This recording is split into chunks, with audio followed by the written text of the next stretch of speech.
يا البنات، انا يا عجوزتي ما عندهاش بزاف ملي توفات، ربي يرحمها، وماتت صغيره يعني تخطفت خطيف وخلات الذهب ما شاء الله، يعني كميه كبيره من الذهب. المهم تقاسموا راجلي مع خواتاتو البنات، يعني بكيما قال ربي عادي. جابوا امام وبتالهم ومنا وقسموا كل وحده قسمته. انايا حكم راجلي هذاك الذهب مدهولي، قال لي هذا راهو هديه مني ليك. لا علينا، بصح انا سمع عندي ذهبي. هما كل واحد يعني واش دار بيه، اللي حكمت باعاتو، اللي حكمت شرات به طوموبيل وامورات، الله يسهل كل واحد واش دار، كل وحده واش دارت به. انا حكمت هذاك الذهب و... واني قلت لكم عندي ذهبي عادي، وزيد كذهب تاعي ستيل تاع يعني تاع الوقت هذا. وهذاك الذهب يعني شويه ديمودي، على بالي بلي الذهب تاع بكري هو المليح وكل شيء، بصح يعني موش هذاك هو الستيل تاعي، كل واحد واش يحب، يعني هذه اذواق. لا علينا.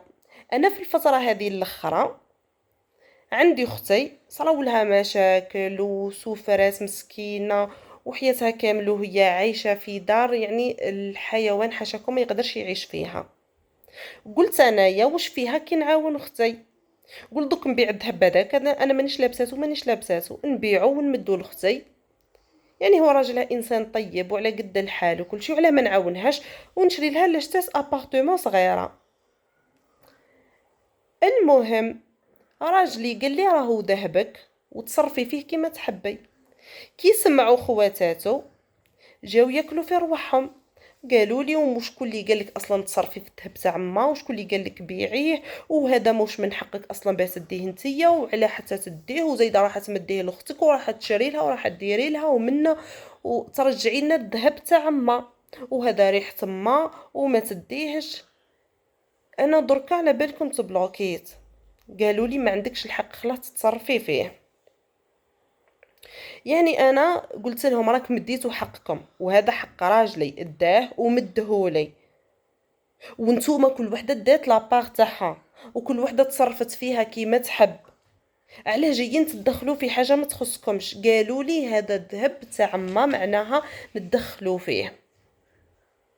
دركا انا ما فهمتش اسكو عندهم حق صح، مع انه راجلي قال لي ما تدخلينيش في الموضوع هذا، انا مديت لك وانتي رحتي هدرتي قدامهم، الله يسهل عليك.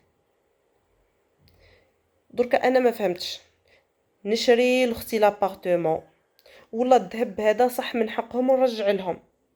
يعني اللي يعرف الدين وكل شيء يفهمني.